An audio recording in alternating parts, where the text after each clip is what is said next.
Bonjour à tous et bienvenue. Emmené par Mohamed Magasuba, sélectionneur local du Mali, à la CAN 2022 où le Mali était placé dans le groupe de la Mauritanie, Tunisie et de la Gambie, le Mali a été éliminé en huitième de finale au tir au but après un match nul. Score final 0-0 face à la Guinée équatoriale au tir au but. Magasuba a été démis de ses fonctions.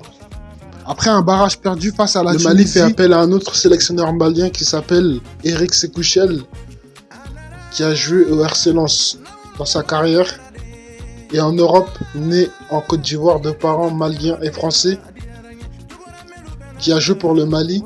Il entraîne le Mali de 2022 à 2024.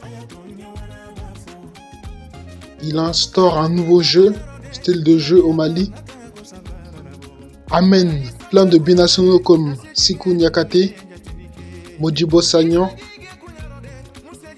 et Ibrahima Sissoko, Salim Diakité. Il ramène le Mali à la CAN 2024. Placé dans le groupe de la Tunisie, de l'Afrique du Sud et de la Namibie, le Mali s'en sort avec une victoire contre l'Afrique du Sud 2-0, un match nul contre la Tunisie 1-1 et un match nul contre la Namibie 1-1. Elle tombe contre le Burkina Faso en huitième de finale. Elle gagne son match 2-1 face au Burkina Faso et tombe contre la Côte d'Ivoire en quart de finale. En quart de finale, le Mali, emmené par Lassine Senayoko et Kamori Doumbia, perd son match à la dernière minute après avoir marqué un but à la 70e minute de jeu par Néné d'Angeles. Simon Adingra marque, puis Oumar Diakité marque. Après cette débâcle, Eric Sekouchel est toujours conduit avec le Mali. Il entame les éliminatoires de la Coupe du Monde 2026 face au Ghana, le Comore, Madagascar, la Centrafrique, puis le Tchad. Le Mali ne sera pas qualifié à la Coupe du Monde 2026 après avoir terminé troisième de son groupe avec 18 points derrière Madagascar, 19 points et le Ghana 25 points. Pendant ces éliminatoires, Eric Sekouchel perd 2 matchs décisifs contre le Ghana 2-1 après un but de Kamori Doumbia et une erreur sur le deuxième but ghanéen qui permet au Ghana de gagner de Boubacar Kiki Kouyaté qui a pris sa retraite internationale à l'âge de 28 ans et fait un match nul contre Madagascar 0-0.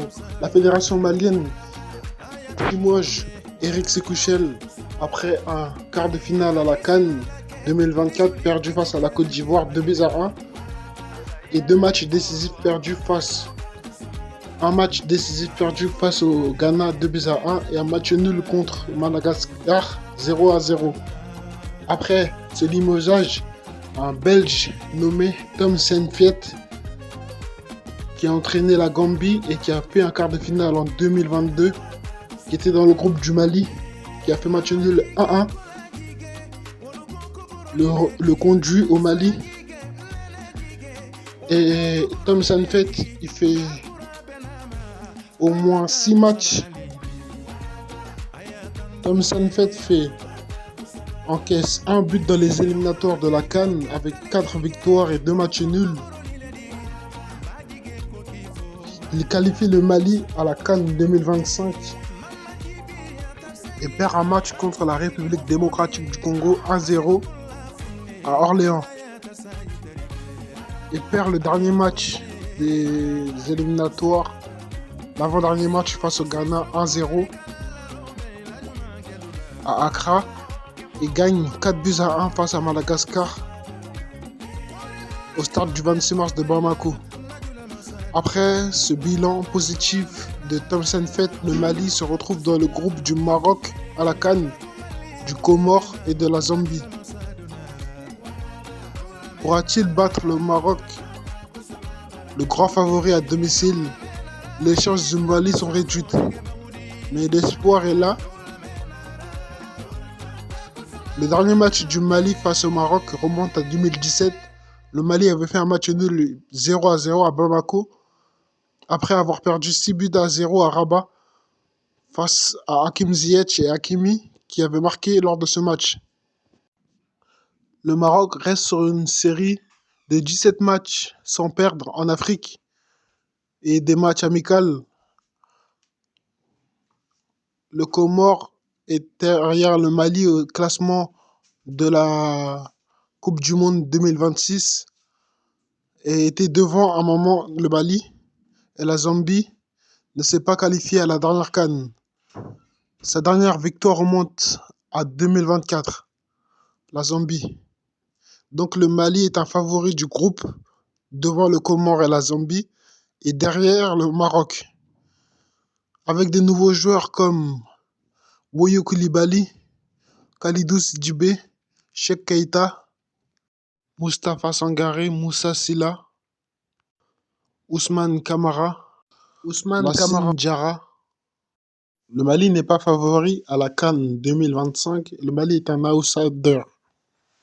Il devra compter sur Amadou Aïdara, Mohamed Camara, Yves Bissouma, un milieu de terrain solide, ou encore Ibrahima Sissoko, et des défenseurs comme Sikou Niakate, Woyo Koulibaly, Amari Traoré, des gardiens comme Ismaël Diawara, Mamadou Samassa Djigui Diarra, des attaquants comme Lassine Sinayoku en forme qui avait mis 3 buts face à la Tunisie, l'Afrique du Sud et le Burkina Faso.